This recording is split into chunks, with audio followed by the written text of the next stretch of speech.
understand, it is going to move the world into more and greater conflict. Now, the only greater conflict that we're afraid of, no, are those that have the capability of using thermonuclear weapons. No? And we have only a very few of them. No? And if we are caught in the middle, or even worse, used as a military base by one against another, no, then we will suffer. Our whole duty as patriotic Filipinos, and the duty of all Filipinos, for that matter, is to see to it, no, that our country is somewhat saved from this conflict. And there is a possibility that we can do it. It all depends on the clear understanding of the situation and how we will manipulate ourselves away from it. No? Others, however, have already pledged allegiance unofficially to another superpower versus another. No? And to those people who claim to be Filipinos, I call them traitors at this point. No? And they are, the ones that are moving towards the destruction and putting 100 million lives at risk. Anong maaari natin gawin at this point? Well, right now, if we're going to negotiate, the first aspect of our negotiation must be in all levels with China. There is nothing to negotiate with the United States. The United States wants us to take a very antagonistic position against China, precisely to create that tripwire. No?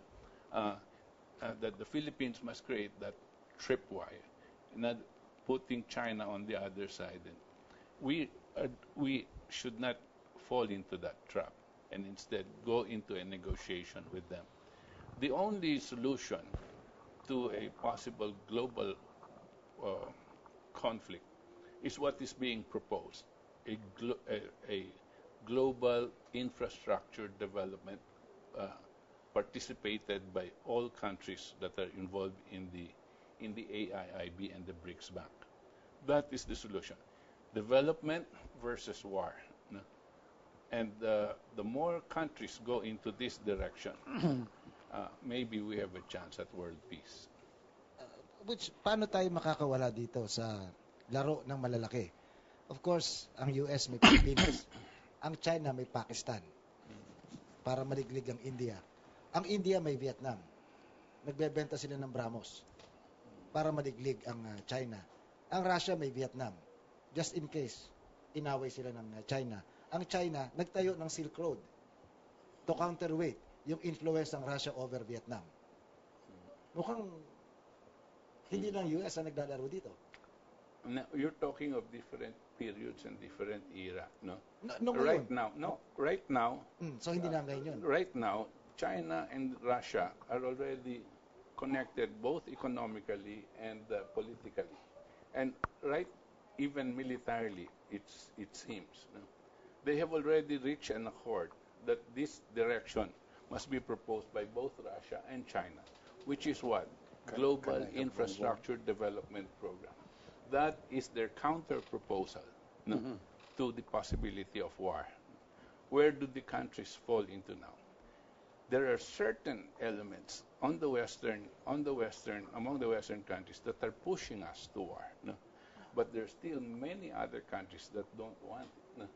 So we must take heed of this situation and warn our people. No? This is not just a question of Scarborough Shoals. This is not just a question of livelihood of fishermen. This is a question of 100 million Filipino lives. Ambassador, you want to say something?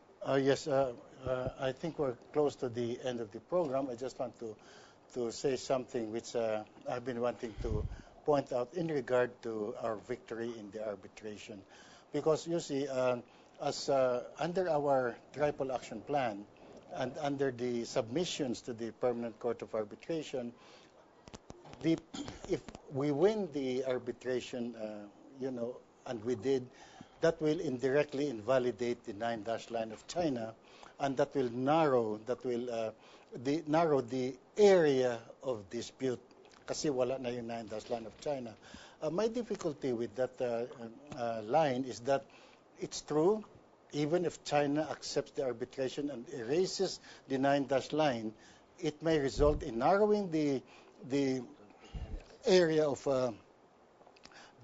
conflict, but it has widened the issues. I mean, with we have narrowed the area of conflict, but what is the result of the arbitration? All the other claimant countries, they're talking about protecting their sovereignty. Even Taiwan is sending their battleships to warships to Itoaba. And Indonesia is displaying its military might, and so is Vietnam. So what happens here? Yes, we have narrowed the area of the scope of the disputes, but we have widened the dispute itself. Thank you, Mr. Senator. Ayun. Siguro tanong natin kay Coach kung paano ito mariresolve na na walang putok na magaganap. You cannot use just the Philippines as the point of resolution. The threat of a thermonuclear war is global. Therefore, we have to approach it also from that concept and bring the issues higher than just the Scarborough issues. We have to bring it up as to, and as do we as part of the human race want to go into war with each other, or do we want to go into a cooperative effort of all nation states for global infrastructure development? These are the choices that are being given to all of us. And President Duterte is in a very unique position because his position with regard to this is going to be a very significant one, despite the fact that we are a small country. And if he sides with the kind of moral courage that he can master, if he sides for global development, it would be an inspiration to many other countries to move that way towards global cooperation. One last question. What do you think of the proposed plan to send FBR to China to start the negotiations?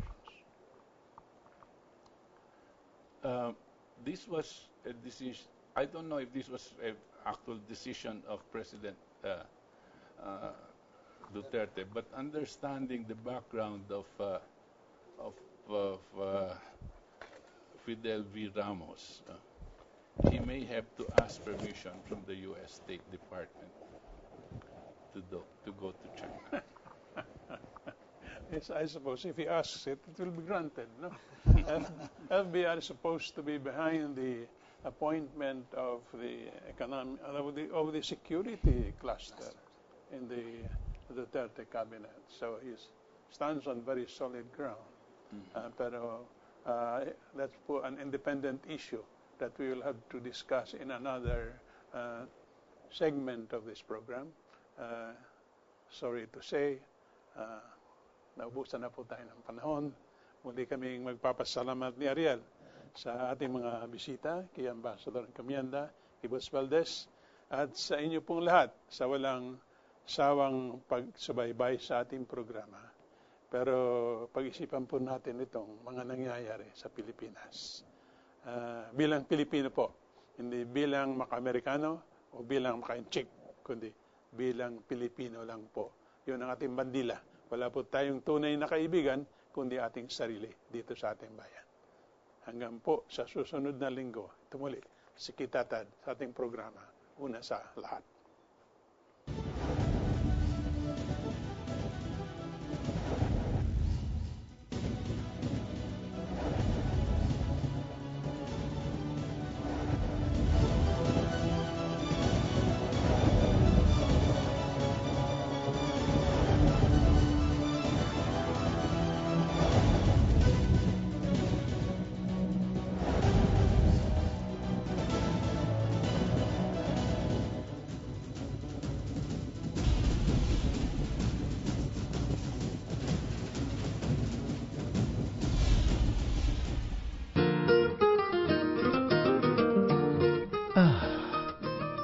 ba't ang sarap maging malaya? Makakagala ka kung kailan mo gusto. Makakapag-surf ng mga bagong ideya. Sky's the limit, ika nga. Pero sa totoo lang, malaya na nga ba talaga tayo? O nagpapalit-palit lang ng mukha yung mananakop? Dahil ang pagiging malaya ay hindi lang nakikita sa kakayahan mong magreklamo ng hindi nakukulong, sa kapasidad mong makuha ang bago o makasakay sa uso. Ang tunay na paglaya ay nasa pagkakaroon ng malawak na kamalayan, sa kakayahang umunlad ng hindi naman nalulumpo sa kakatrabaho, sa kakayahan mong makasabay pagdating sa oportunidad. Be all you can be ayon sa mga kano. Dahil kung sila ay may American dream, tayo dapat meron din.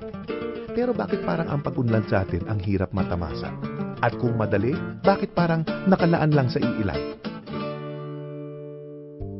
Saan nga ba nadiskaril ang dapat sana ay tuluyan nating paglaya?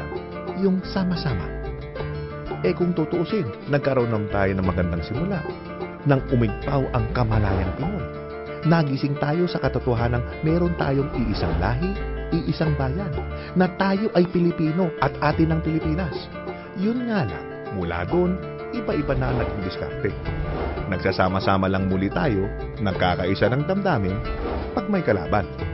Sa hinaba-haba ng kasaysayan, pagkatapos maitawid ang ipinaglalaban, kanya-kanya na muli ng pakikipag-unahan, kanya-kanyang pag-aabuso sa napanalunan, simula lider hanggang ordinaryong mamamayan. Sari-sariling diskarte sa pagyaman, walang pakialam kung may matapakan. Para bang masaya pa sa ugaling gulangan at talo-talo na pag di na mapakinabangan. Paano nga ba natin nasisikmura ang magpakapusog sa ambisyon habang milyon-milyon ng gutom? Ang manira imbis na